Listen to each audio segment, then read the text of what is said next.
Hey everybody, good morning and welcome to Frankfurt. Now today this epic trip is coming to a close and we are returning it where it started in Newark, New Jersey. Today I am flying Lufthansa's 747 business class from here in Frankfurt to Newark. I'm excited to take you all along with me and let's finish up the circumnavigation by heading to the airport. I am now in the business class lounge that Lufthansa operates here near the Z gates. And my overall on-ground experience here at Frankfurt has been kind of interesting and honestly underwhelming. So to start, the line to check in and to get my bag checked was not that long, but the efficiency was just not there. And it took maybe 20 or 30 minutes, which even for an economy class flight I would think would be pretty poor. But for business class I think is unbelievably poor. And I think that that's not great.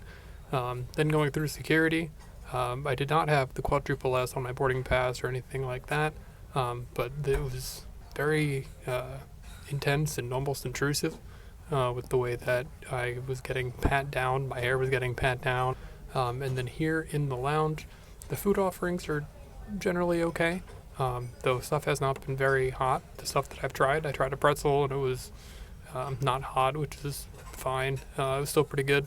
But I think that the really most upsetting thing about the lounge here is that there are almost no power outlets other than the German power outlets, which is really weird for a business class lounge where you probably have business class people traveling to and from pretty frequently. And the standard for any lounge is to have international power outlets, but that's not the case here.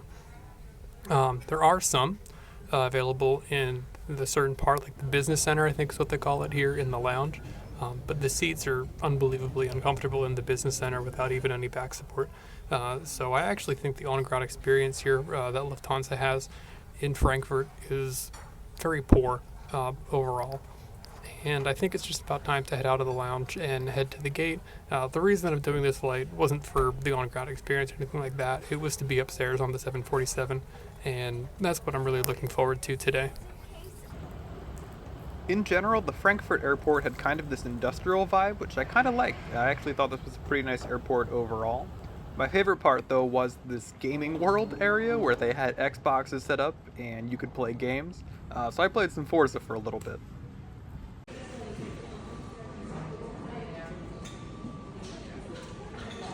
However, the reason I booked this flight and the reason I came to Frankfurt in the first place is this, the 747. I've always wanted to fly on one. I've never had the chance to before, and I felt so grateful to be able to fly on one, and especially on the upper deck. In general, this trip has had quite a few moments where I've been unbelievably excited to board planes, but this is right up there with the Island Hopper in terms of maybe the most excited I've ever been to board a flight. It was really special. I can't believe I did this still. So let's take a look at the business class seat upstairs on the 747 with Lufthansa. To the right, there was a very big storage compartment with room for my backpack and a lot more. There was bedding on this flight, so we had a pillow and blanket and stuff like that. But this was a daytime flight, so I didn't plan on sleeping at all. Over to the left, there were seat controls, which were pretty good. We'll take a look at that later. And then there was a power outlet universal, finally, as well also to the left. Climbing up the stairs on a 747 was just about as awesome and as special as expected. I also lucked out on this flight and there is no passenger next to me, which is awesome because it's a 2-2 config up here in the upper deck of the 747. It's 222 downstairs. And that means that there's not a ton of privacy, and I do have direct aisle access now despite being in a window seat which normally would not, so I feel very lucky. So now as we're taking off, let's take a look at the menu. I'll go more into the food later, exactly what I ordered, but here is the menu in case you wanted to take a look for yourself.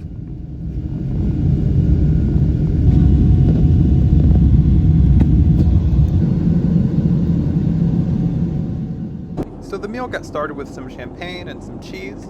Then quickly we moved on to the appetizer. I ordered some of the veal with some eggplant, oyster mushroom, and green asparagus, which was really good. The salad was okay, but really the star of this appetizer was that German bread culture. I'm not entirely sure what it's called, but that bread was absolutely phenomenal.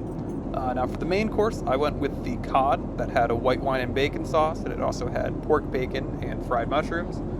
This was excellent. I was really happy with this meal, and I was glad that I ended up choosing it.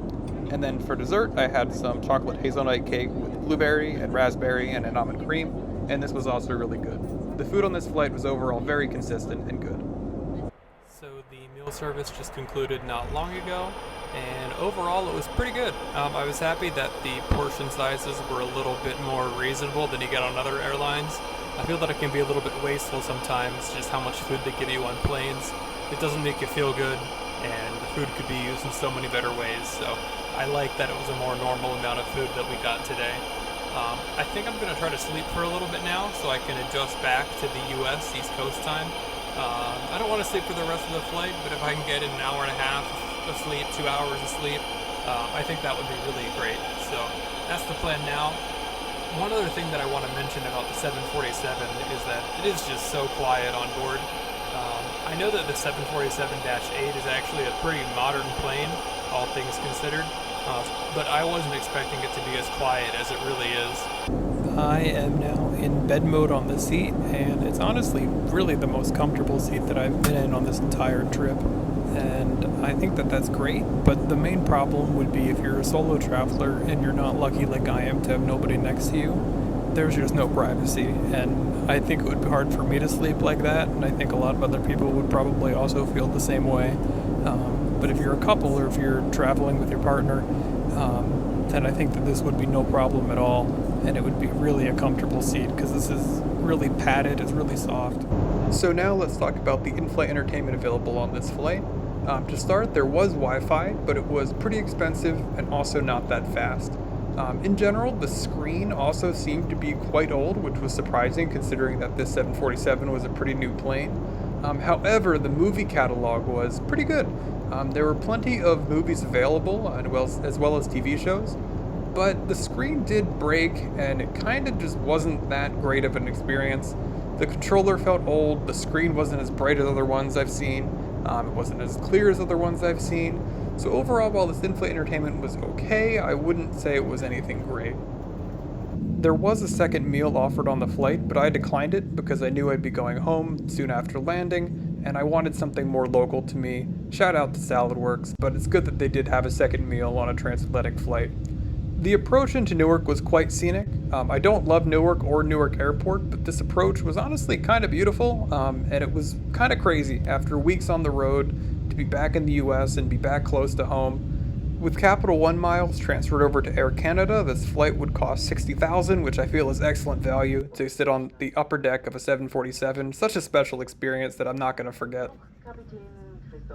This whole trip was special and the true trip of a lifetime, and looking back on it now in early March, I can't believe that I went on this trip just a few months ago. Everybody should travel and see the world. There's so much to see out there, and I'm just so grateful to have had this opportunity. Thank you to those of you who have watched this series, and I'll see you soon. I do have some more videos planned, and we'll see you then.